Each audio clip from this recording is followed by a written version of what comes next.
Good morning, everyone. This is Chris Korapati from Cambrian Lab. With me is my colleague Manish Mathur. On today's topic, we are going to be covering about a systematic, practical, and cross-functional approach for building a better supply chain. We have a fairly packed agenda today. We'll be spending the first few minutes, not too much, about ourselves and what we do as an organization. The second part, we will be looking at some of the changes in supply chain development strategies that are currently underway and how you can make it systematic, practical, and cross-functional, these changes in supply chain development. Okay.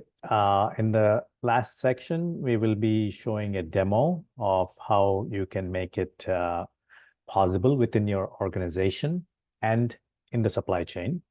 And the last 10 minutes or so, we're going to leave it for Q&A. It is very likely that you will have questions or points that you would like to make when we are going through the session. What we urge you to do that is type in that question in the Q&A bar of Zoom. So if you look at your Zoom bar, there should be the fifth tab that says Q&A. It would be a good idea to do that there because that question, we'll be monitoring the question and we'll make sure that we'll answer those questions in the Q&A section. In addition, it would be a good thing for us because we can actually answer those questions and send it back as part of our recording session. So once this session is over, we will be sending the recording as well as the presentation and the Q&A with answers as a link, so where you can review it and share it with your colleagues if you'd like to. Okay. Just a brief intro about Cambrian Lab. We are based out of Bay Area with offices in the different parts of the country. We primarily work in supply chain, new product introduction, and the types of industries that you can see where design, manufacturing, and supply chain are fairly critical in terms of from an operational excellence perspective. Many of us have a lot of experience in the industry as well as in the technology that underpins the supply chain operations. Today, we have Manish Mathur alongside with me. Both of us have 20 plus years of experience, both from an operations, engineering, as well as solutions building to support supply chain excellence. Some of us came from automotive, high tech, and other industrial and manufacturing companies like Ford, Caterpillar, and General Motors. So we also have a bit of experience working in software industries, especially around supply chain in SAP and Siemens, PLM, etc. So we do know both sides of the equation in terms of what does it take to achieve supply chain excellence and what are some of the processes and systems you need to put in place. Okay, so typically we work with, as I'd indicated, across the industries where design, supply chain, and manufacturing are fairly critical. And we work across the functions from new product introduction all the way to supply chain readiness, development, and actual day-to-day operations. Okay, and one of the things that we've observed, especially in the last 4 years, is the focus of supply chain and what teams do and what organizations would like to accomplish as part of supply chain operations has turned away from what has traditionally been, the focus on cost and supplier consolidation. And of course, we've always had long global supply chains for a variety of reasons and transaction-oriented relationships. And I spent several years in that, and that was a very popular concepts, many of these, until about 4 years ago. Okay, and then what we all know what happened 4 years ago, but what has become more what I would call important is, we really need a supply chain that actually is very resilient. And when you think of high performance and resilient supply chains, you immediately have to look at what have we been doing and is that going to be helping or not, right? And what we find out is actually you may have to do just the opposite of what you were doing. Instead of focusing on cost, you probably need to look at performance and a more holistic perspective. Instead of consolidating suppliers, in many cases, we see this in across industries, you may have to actually add more suppliers just so that you have backups and resiliency and some level of competition. And clearly, just having very long global supply chains, we've seen many instances over the last 3-4 years. It can really affect your performance. And for a variety of geopolitical reasons, most organizations also have to think about, how do we combine the local supply chain with the global supply chain, and what works and what is resilient. Okay, and of course, in terms of relationships, we've seen going away from very transaction, let's do this based on cost to very long-term, mutually beneficial relationships that are being built up between organizations and supply chains. Okay, and what all this means is that, as a matter of fact, many of you are supply chain practitioners. One thing we do know is that it is a lot of extra effort, and all of that happens to fall on the shoulders of the supply chain team. Whether you're in commodity management, procurement, or supplier development, it is significantly more work than what it used to be, right? And however, you do have to, because you're doing more, you have to spend more, probably bulk up the team a little bit. But I can tell you that the business case is pretty compelling. We've not only seen in practice, but also there's quite a bit of work done, research done around this in multiple industries, and they've always found that the focus on building the supply chain and helping the supply chain pays for itself. And on the flip side, this is a very interesting statement that I've seen recently. And we all know what happened in the last few years to Boeing. And if you kept track of Boeing, they used to be a vertically integrated company, and there was quite a bit of, about 15 years ago, they have consciously spread out into the supply chain, and as you can see, it has led, after several, decades, into a variety of problems that are showing up now. And one line that really sticks out here is that as a prime manufacturer, your capabilities cannot exceed the capabilities of the least proficient suppliers. So your company is only as good as your least proficient supplier, right? And if you think about it now, Boeing is thinking of taking back what they sold several years ago, just to address some of these issues. So keep that in mind. Especially from a strategic supplier perspective, your company can only be as good as your least proficient supplier. Of course, in terms of supplier engagement and level, you have to, as we had indicated, significantly more work is involved. However, it is very strategic from a value perspective to your organization. A lot of, when we look at supply chain development, it is focused on improvement, getting your suppliers to be better. And that includes a number of things, which is both the capability of your suppliers. Sometimes, you bring on suppliers that require a lot of work, just their internal capability, right? You need to bring up their capacity to be able to do what you expect them or what you want them to do. That is one thing. The second thing is actually, how do they do it?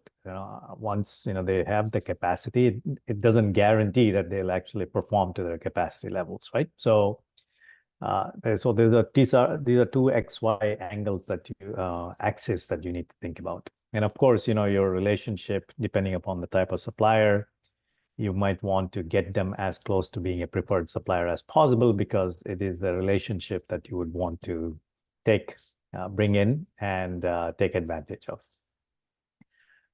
However, when we think of what we are thinking of building a better supply chain strategy, it is not for every supplier. So that's a good thing.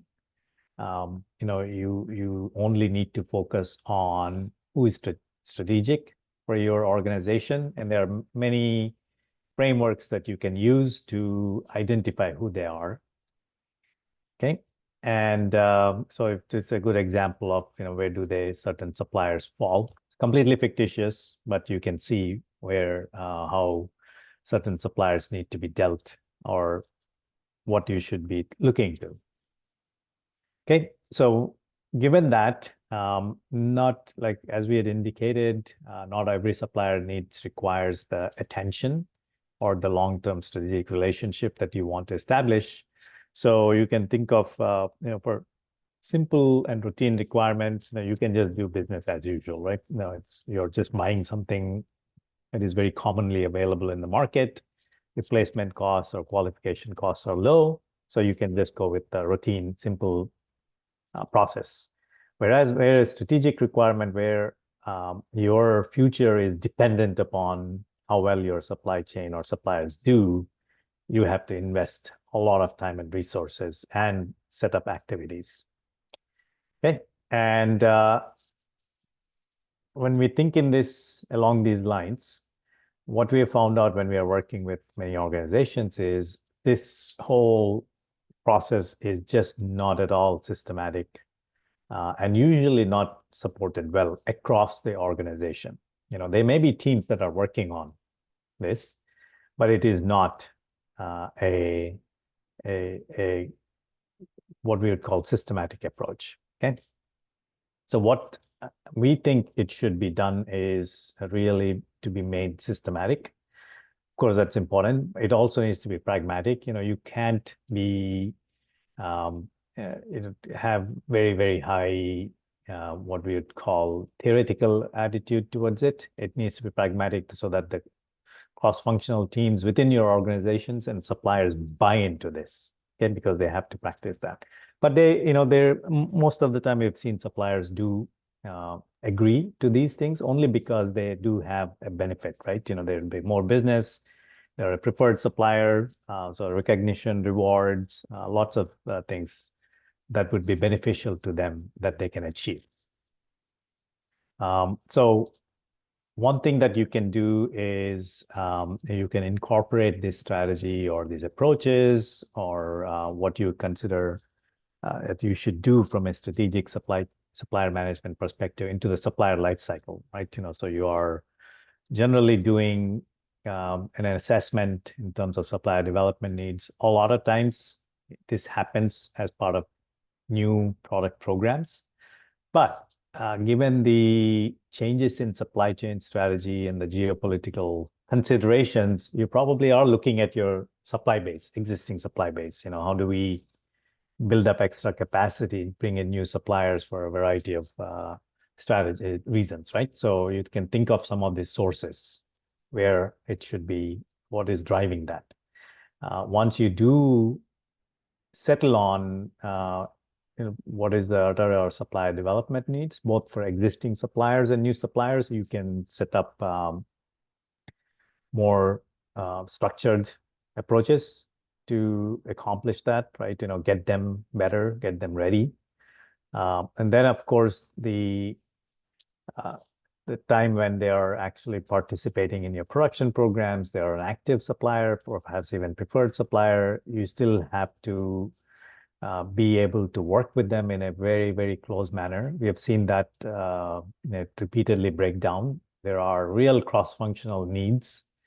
When we say cross-functional needs, it's your engineering, your quality, your sourcing, your test engineering. Everybody needs to be able to work with your suppliers. It's just not one buyer or one commodity manager. Okay, so that close working relationship is what actually allows you to provide good feedback. And so you have to continuously monitor their performance and be able to give them feedback. How can you improve? And this is what our teams are saying about how they're able to work with you. Okay.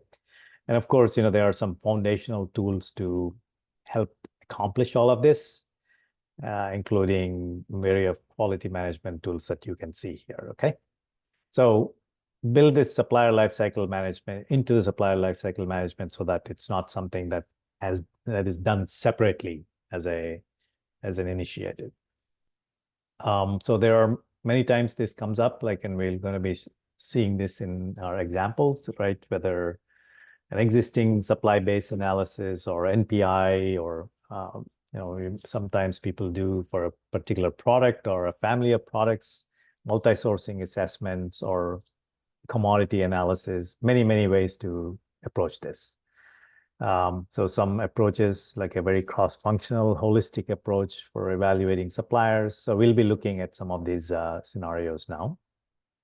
And the other thing is, you do need to be able to, whether you're bringing suppliers on board or whether you're qualifying an existing supplier for a specific new requirement, there are many things that you can do to make that process simple and at least reliable from a readiness perspective. Or is the supplier capable of doing what we are expecting them to do, right? So there are lots of auditing procedures, readiness procedures that you have to put in place throughout the life cycle. Okay. Many forms. We have seen a lot of organizations have their custom approaches and checklists and on-site visits, things of that nature that happen quite a bit. Okay. And the other thing that we have also seen is this is a continuous process. I mean, by and large, the supplier development needs sometimes are quite pervasive. So you have to be able to go to the site and provide some training. And in some cases, we have seen organizations even invest in supplier development. And then you have a little bit more methodical processes that you can set up between your organization and the supplier organization. So this is a continuous process here. Okay. Just being able to see what is happening, learn from it, and then make improvement and corrections as fast as possible between you and the supplier. You may be doing that within your organization, but that is not sufficient if you have suppliers doing critical work for you. And then, of course, you have, once the suppliers are actually, in fact, working with you on a routine and continuous basis, you need to be also able to provide information and assessment. Okay. And we'll see the difference between reporting versus assessments. How is that done? Okay. So with that, what we'll do is, what we have done, given our view of how it should all be done, we've set up a demo of how organizations can do it. This is actually based upon our experience working with many of these organizations. Also, these organizations have been using our supply chain workflow engine, where they have added some of these capabilities so that it becomes systematic. Okay. So with that, what I will do is, in the demo, we'll break it down into several parts. First, we'll look at the first part, which is assessment of your supplier development needs, whether it's be supply-based analysis or NPI during the times when you do it, how you can actually assess the capabilities of suppliers. And when you're doing a lot of the initial qualification work, it's not uncommon to use procedures like RFPs and to evaluate how suppliers are doing. So we'll look at some of those examples. And once suppliers are ready to work with you and you've actually brought them in, what are some of the readiness techniques that you can use? More often than not, audits, and we do a lot of work a little bit in automotive, and there are procedures, industry standard procedures that you can use. And once they are, in fact, working with you on a routine basis, how do you make it a little bit more cross-functional between you and an organization. This is one need that we have seen that come up quite extensively lately, which is how do we bring suppliers on board so that as if they are part of our extended team, if possible, they are part of our team, right? It has been a very, very challenging situation for a lot of organizations. How can we get suppliers and us on the same page across the life cycle? Now, that doesn't mean you're sending a purchase order, doesn't mean that you're on the same page. You need to be able to support this cross-functional engagement across the life cycle, right? So we'll look at some of those ideas that we put in place and look at the performance assessment, that what is the best way to provide some feedback and give and improvement ideas and make sure that they're actually being implemented. Okay, so with that, I will go ahead and get into the demo environment. So we've set up a couple of scenarios here. What you're seeing on this browser on to the right is you as an organization that are setting up a supply chain development framework. Okay, and because we want your suppliers to also be part of this journey with you, we also have a supplier portal so that they can be on the same page as you are. Okay, so again, to the left is the supplier, and to the right is your organization. So when you think of, so when we are thinking all of these topics here, one thing that is pretty important is to be able to have all of the information that you need. That includes something of like, your suppliers, who they are. So let me log in here.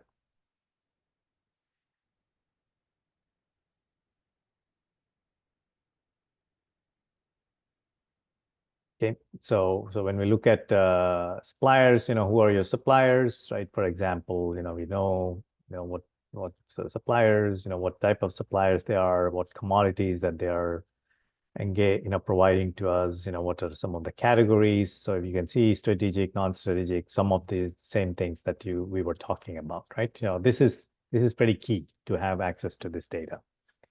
And we'll show you how the solution here called zFlow actually connects to all of your existing ERP and supply chain planning systems to get it together. Okay, and so once you have suppliers, you often have commodities, right? So it's not uncommon to have a view where you have to think of suppliers in terms of commodities, because these are where they're assigned to particular parts. For example, if I look at what parts are specific to a commodity, I can look at let's say I'm interested in processors, right? So we actually have one processor here. Again, this is core data that you would need to be able to work with it. So if you look at this part, it's a processor. It has some no suppliers yet, but you can see that information that you need. The other thing is, so once you get this supplier parts, and so we also keep track of, or at least make it easier for people to work with different parts, right? Because that part is where a lot of the supply chain information comes together. Okay, who is making it, who are we buying it from, and so on, right? So all of this is very, very critical to have as a foundation.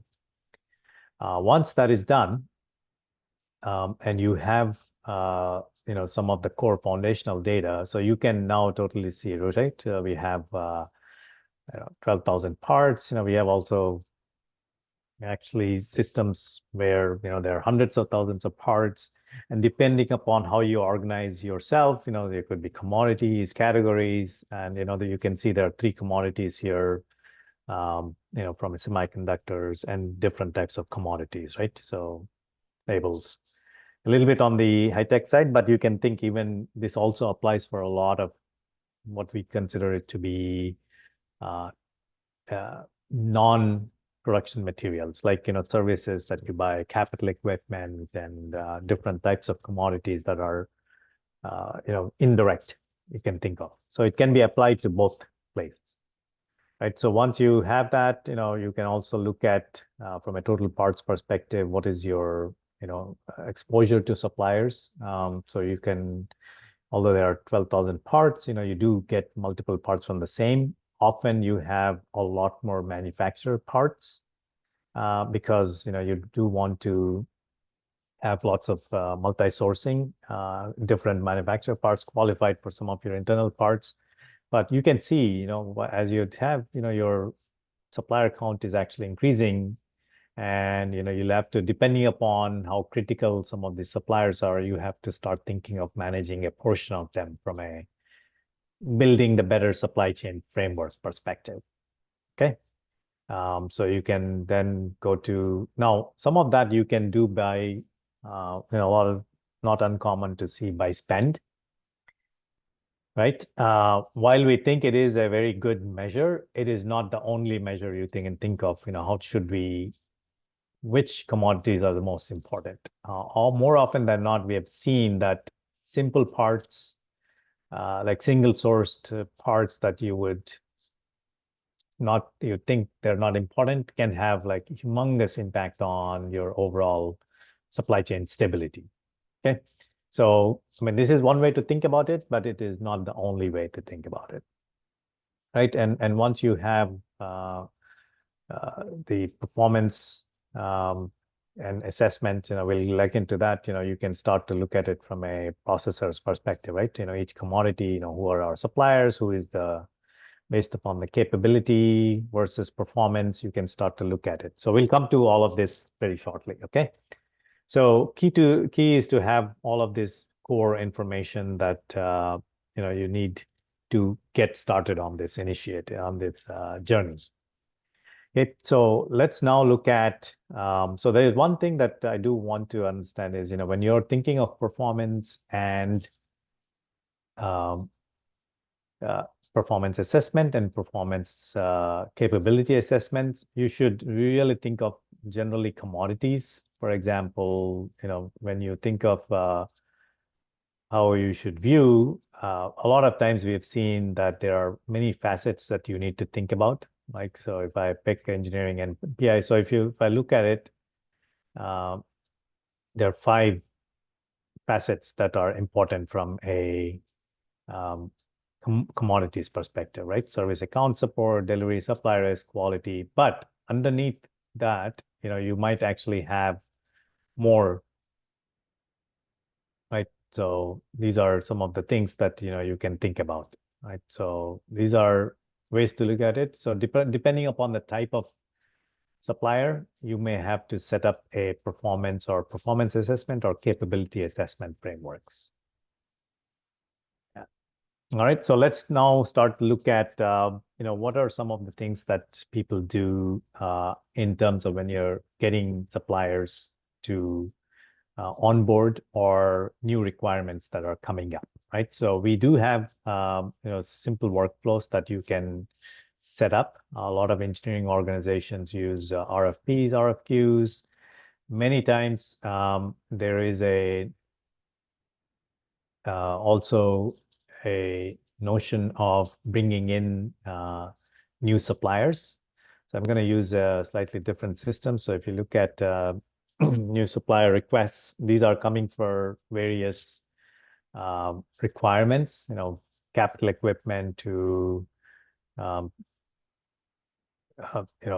indirect supplies, everything, right? So what you can do is, everything in Cflow runs as a workflow. So that means it's always cross-functional. So the different roles that come together and make an assessment about new supplier requests, or, how should we evaluate a new supplier, right? So if you think of the process that is involved, there is the purchasing, capability assessment, risk analysis, the finance review, supply planning, supplier contract setup. It's only then that the supplier is actually ready to do business, right? So cross-functionally, you could be doing a lot of this assessment about suppliers when there is a new supplier request that comes up, right? And these can come from various organizations, right? So within your plants or your engineering or your other teams that are involved want to bring in suppliers, and you would do it, and you can actually give a supplier capability score. Hey, and how did we arrive at this 83, right? So one of the things that when you bring in new suppliers is you can also use capability assessments. So capability assessments are, to really evaluate suppliers from a different various angles, right? So for example, you can have production parts, routine parts, services, what type of suppliers. The assessment areas are then automatically created for those, depending upon the type of assessment criteria. And you can ask your cross-functional teams to go ahead and provide input based upon the information that the supplier is provided, right?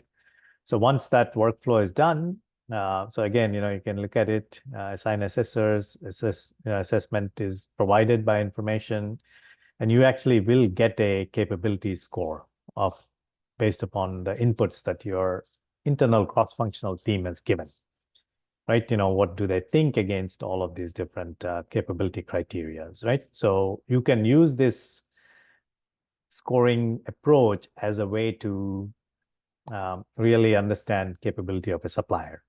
And a lot of this is, sometimes people even have to visit a supplier. Sometimes people know about the supplier and, perhaps done some work or at least given proposals. So one thing is, you do really need to understand how the supplier is, what the capabilities of the supplier are.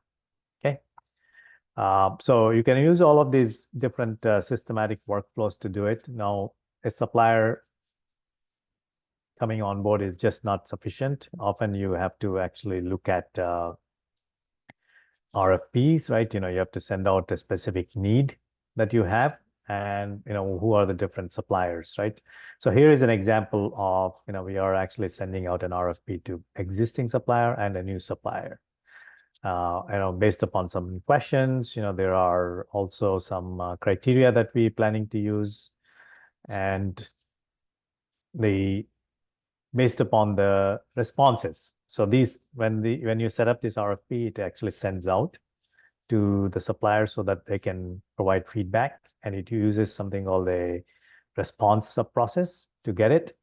Once it's done, it actually, based upon the scoring and weightages, etc., you can actually get, how are they doing along the different aspects, right? And what is their response, and this feeds actually into like a sourcing analysis that you can do from a holistic perspective. So if you think about it, you are, instead of just relying on one or two different elements, you can design your capability assessment as well as RFP, RFQ assessments, response assessments based upon how you plan to work for a specific need with a set of suppliers or with a supplier. Okay, so you can go through this process, and once if you do agree from the RFP response, you would be selecting one and then giving out the business, right? So just to give you a sourcing evaluation that underpins some of these RFPs and RFQs, this is again, people will come in and based upon the inputs that the supplier has given or assessment that internally the cross-functional team is given, you actually do provide some scoring against the inputs and the assessments.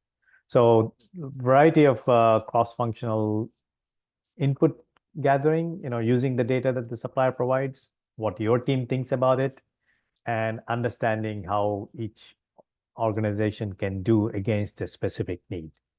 Okay, so here is a production part, but this is for like an SOC, one part, right? So what you want to understand is, how do we make this systematic and make it part of your supplier lifecycle process, right? So once you do select, you may have to, before or after maybe doing some audits, right? So if you think of an audit, it can be a lot of different things that you'd want, right? You can do a self-audit, supplier audit, or your team can actually go and work with the supplier to fill out all of this, right? So are they able to do it? Some of these are very, very custom. We've seen our customers use very industry or their need specific audit frameworks. Okay. Same thing again, within the audit, you can actually get an audit response from that, from the both an internal and external audit perspective. Okay. So that's like, getting your suppliers ready to be able to do business. Once you do have suppliers working with you, what we have found is there are a lot of, this is where you can actually start to use different readiness frameworks, what we call, program management, etc. Right? One of the most common ones that we think, either in its entirety or in its simplified form that works really well is PPAP or a variance of PPAP. And it's used production part approval process, right? So if you think of production part approval process, a lot of times you are looking at, what is that the supplier, right? So these are the required things that the supplier is expected to do, right? And, hand it over to the supplier so that they can actually do this, right? So what is this? This is actually where we've started to include suppliers in, right? So now you're working with the suppliers. So you want suppliers to follow a guideline that you're setting up, both in terms of requirements and their ability to actually complete these requirements on a timely basis.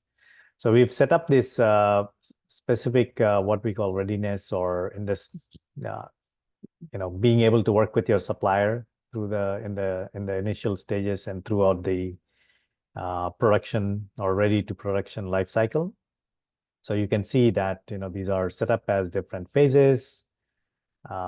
This is your day-to-day work now with your suppliers, right? You're getting them ready to be able to ship or be able to work with you and provide production parts or services, etc. Right? So you take them through these different steps that are involved. If we now look at phase one, look at, hey, do you have all of the planning? You do identify your sub-suppliers. So all of this will be monitored and maintained between you and your supplier. Now both of them are coming onto the same page, right? Supplier also has access to this. They can actually, once it is shared with the supplier, they will be the ones that are going to be completing it, right? So if you look at it here, there are none of them available readily, but they can also start to see what are some of the cross-functional tasks that they need to be doing. So I think I need to log in here with this other environment.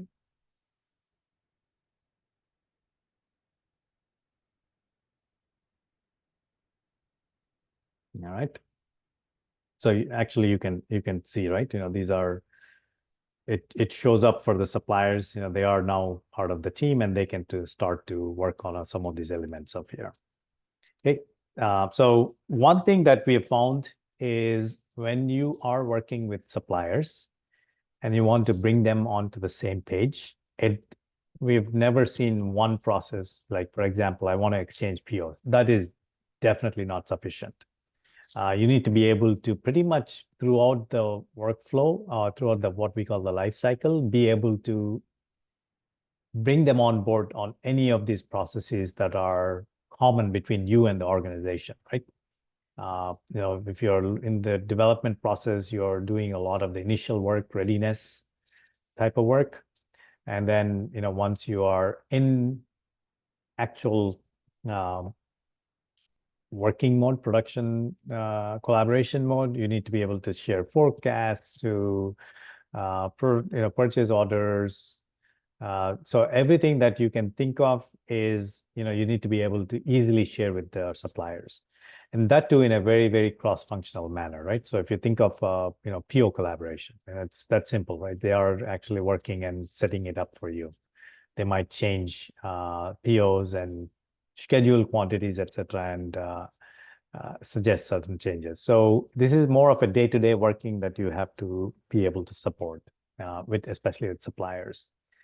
So let's come back to our readiness. They are now ready to work with you after the PPAP approvals, and there would be, for example, this collaboration kicks in, right? Whether it is product development or orders, or we've seen a variety of types of workflows, right? First article requests, everything and everything in between, they need to be able to share with you. Just so that, when we set up the supplier development system and the engagement portal, so this sets up actually portal, and you can invite your supplier participants. So let me look at this. If I look at Intel here, so we have these 3 Intel users essentially that are part of your extended team now. So when they come in and join you, they will be able to participate through this. So this is one of the Intel users here, right? So they can look at everything that is being assigned to them, as well as create new scenarios between you and the suppliers. Sometimes suppliers initiate. A good example, suppliers initiating would be you can consider this one, right? Batch manufacturing. They want to send some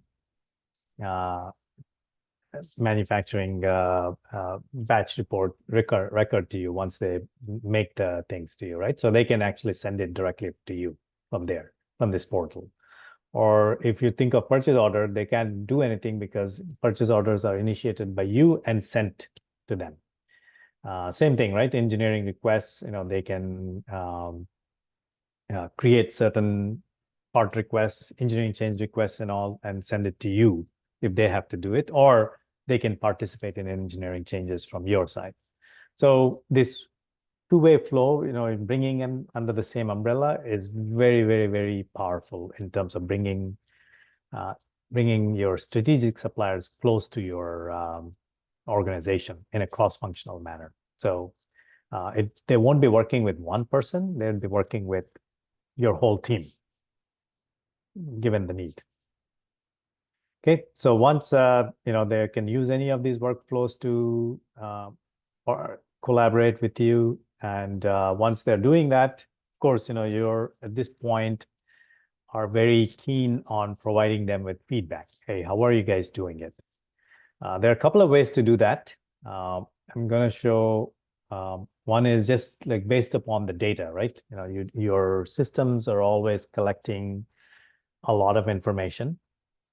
You can use score metrics or any specific metrics that make sense from your thing, like along different facets like cost, quality, service level, right? So these are what we call quantitative approach to providing feedback to your suppliers. Hey, this is how you're doing it, right? If you look at most, what is the trend in the last few quarters, what we have seen common is this is done in a monthly or a quarterly basis, frequent enough that they can make some improvements and at a rapid pace. So it's up to you, depending upon how fast you need the information. But this requires collecting information, calculating information, and publishing it to the supplier so they can actually come to this portal and get their performance reports. Okay. The other approach, which we have seen is just equally powerful, is, and this also needs to be done, and we've seen our organizations do it a little less frequently, but once or twice a year at a minimum. Okay, is what we call performance assessments. So performance assessments is a very powerful thing where you can actually provide your suppliers a cross-functional view of how they are doing, right, with your organization. And by nature, this is something where you are internally organizing, based upon the framework that makes sense, right? So we've already seen the performance capability or performance assessment frameworks. What type of assets, what questions are important.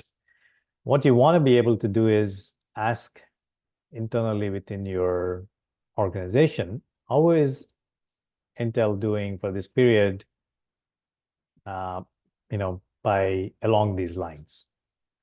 And what the actual solution does is it actually sends out this, what we call a assessment survey. And the teams, one or more people will come and provide you, how is this Intel doing within the scope of what we are asking them to do, right? Along these performance framework measures. They will come and provide you with this information, hey, we think they are around like 8. Okay, so you can actually look at this. It's provided by only one person, component director of the supply chain hasn't. But based upon the consolidated scores, you can actually see what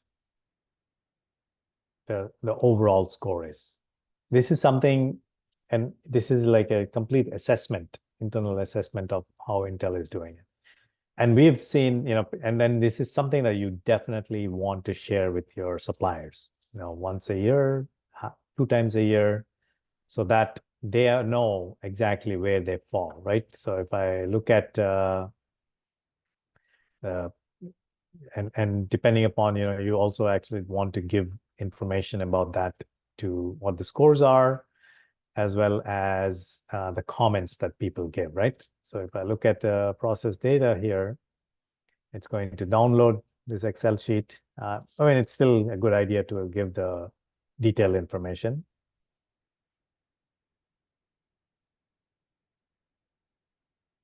Right?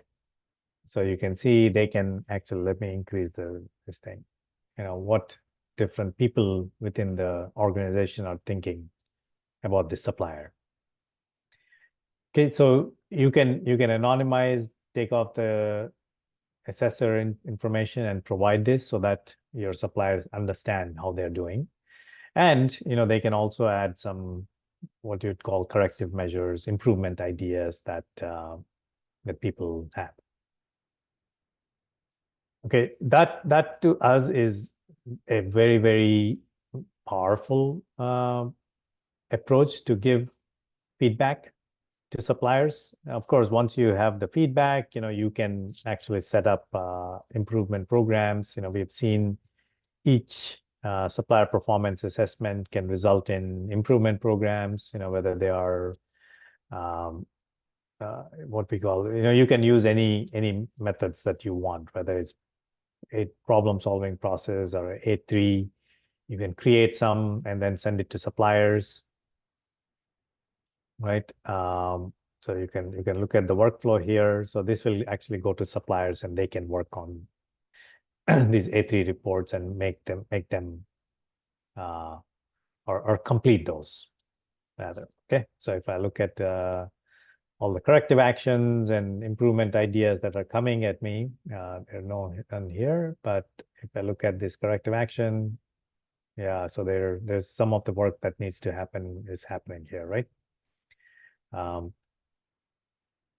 So all of this information suppliers will be sending if they've been assigned a scar, etc. And they actually would be completing, based upon the process that you have set up for supplier corrective action. So, so with that, we have the last 10 minutes for any Q&A and additional questions. So let me start to look at presentation questions here. So there are 3. Will you be email this presentation? Yes, once the video recording is sent us by Zoom, we will be packaging everything and includes the presentation and Q&A, etc.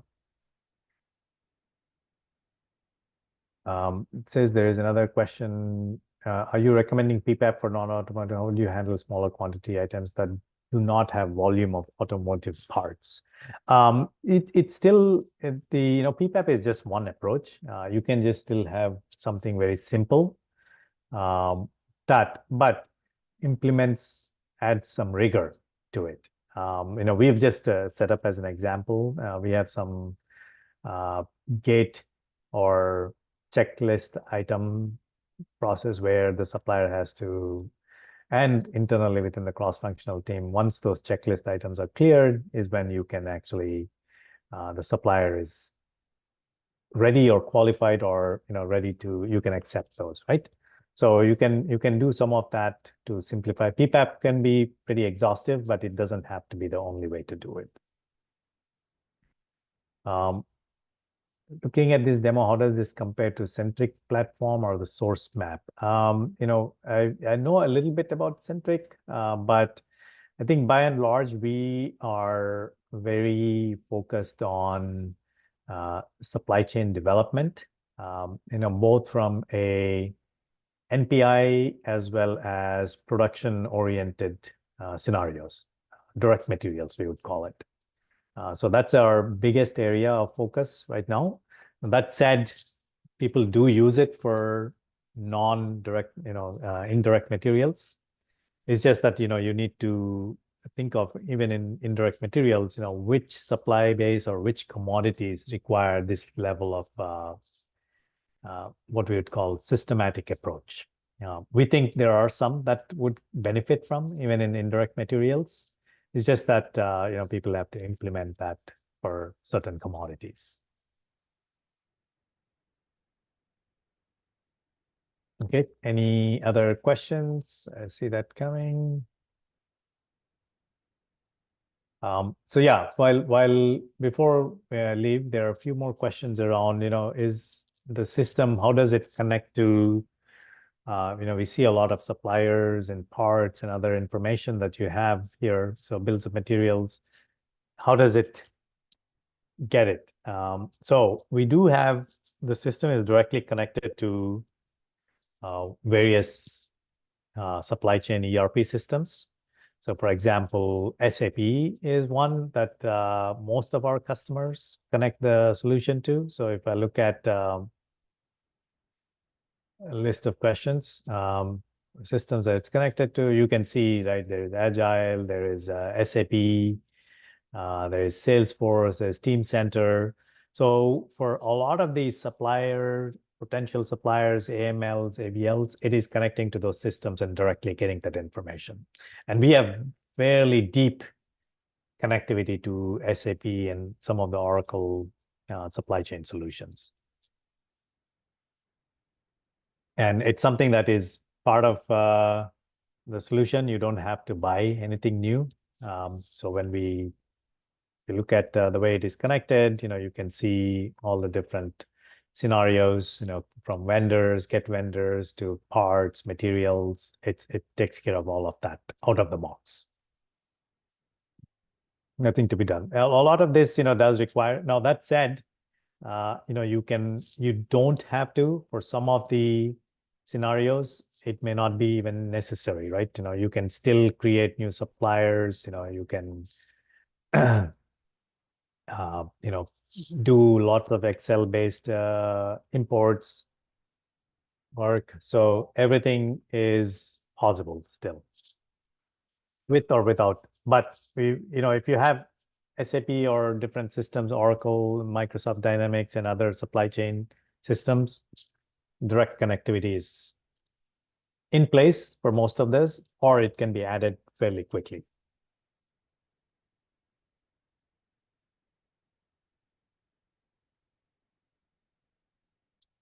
All right. So there is so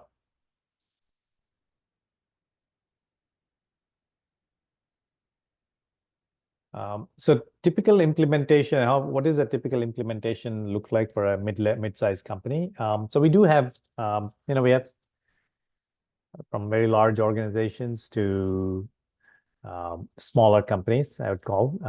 With about the supply chain team is maybe like 50 to 60, and they have 80 to 100 suppliers that they want to work with using this. So typically it's about 3 to 4 months is what it'll take. And one thing that you do need to keep in mind is when you want to bring in whether it's 10 or 80, 90 suppliers, some of our customers have only 15 suppliers because they primarily work with contract manufacturers. So they wanted to have contract manufacturers being under the same umbrella as they are in terms of everyday work. So if you're looking at that level of count, and they can be global, most of our customers, suppliers are global. They're located in Far East, Europe, in some cases, locally North America, quite a bit of them.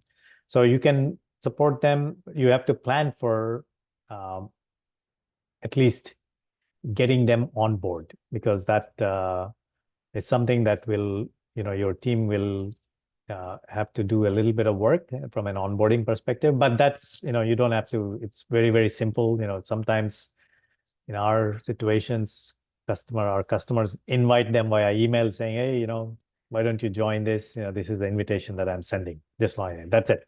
And the rest of which scenario is relevant for suppliers, your organization is setting it up. So could be as simple as sending an email onboarding a supplier.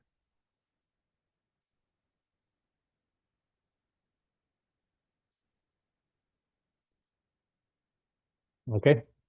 The other question is, do you have to implement all of this, or do we need to, can pick and choose where we are? I mean, you most definitely have to pick and choose. The supply chain development solution includes all of this. So you don't have to worry. And you can design your own processes. So more often than not, our customers have supplier, I would call supply chain manuals that they used to work with, and they've actually designed some processes in place.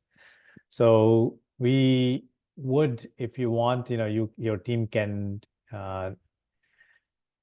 design those specific workflows. So a good example would be corrective action requests. If you have a specific way of doing it, you can set it up like that and make it available to your internal team and the suppliers. So yeah, you can pick and choose which makes most sense initially, and then adopt as and when the need arises and you want to expand your collaboration with suppliers.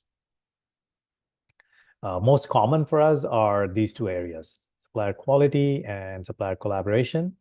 Lately, we've been seeing a lot of work around these performance assessments and new supplier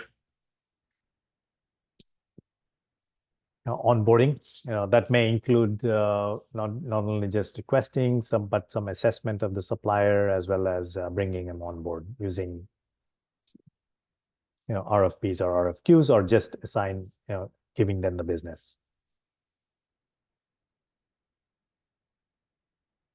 Okay, and there's one more question. QC and VSL audits be linked to the system? Yes, it is a very, very common scenario where all of the quality control, and so this audit here can be of different types. It could be just a self-audit to full-fledged QMS audit, site visits, all of that can be accommodated within that audit process, and they are linked to the supplier itself and their whole life cycle. Yep. If you think of supplier profile, certifications, audit status, all of that is directly added to here.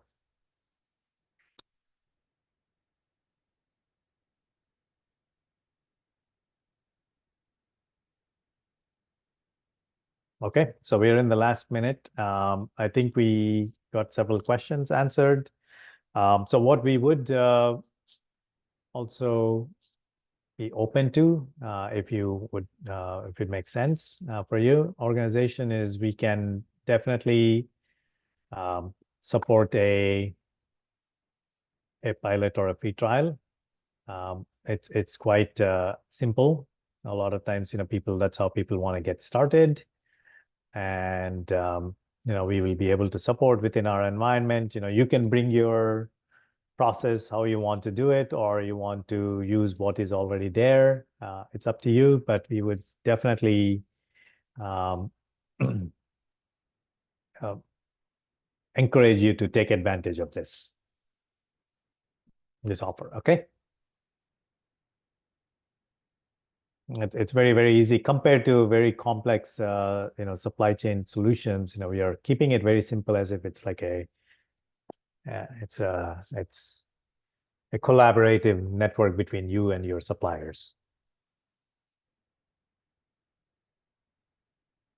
All right. With that, we hit the top of the hour. Thank you again for joining. You took an hour off your very busy Thursday morning. We appreciate that. Once the recording is available, we'll be sending all the materials, including the presentation and the video and the Q&A content. Okay. Thank you, everyone. Have a great day.